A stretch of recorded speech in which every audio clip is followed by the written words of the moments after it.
Hi, my name is Sue Rankin, and I'm a commercial lender here at United Bank.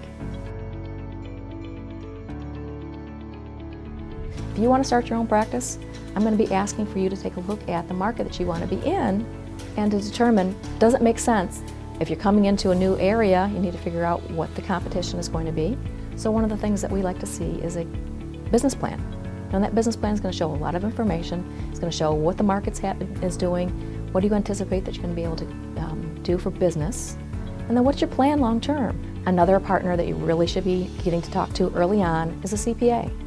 They're the one that's going to be able to help you figure out what the income is going to be, what your expenses are going to be, because they're standards and they know that.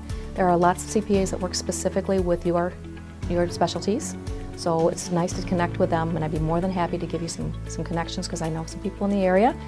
And they'll sit down with you and they'll put together the business plan, they'll put together the projections, that's what we call them. You know, how much revenue am I going to generate, how much expenses am I going to have, and how much money am I going to have left over for the loan that I'm going to need to get it all started. You know, every single loan request is unique. The nice thing is that working with a community bank, you're working with the individual you start talking to. It's not a one-size-fits-all type of a loan because everybody's different. I'm not going to send you to a scoring model type of approval. I'm going to be working with you the entire time. But there are different types of loans that you'll be looking at when you're starting a new practice. For starters, you're going to have a working capital line of credit. And what that is that's paying for all the expenses, typically for 6 months, until you can start generating that income and getting that money back from the insurance companies.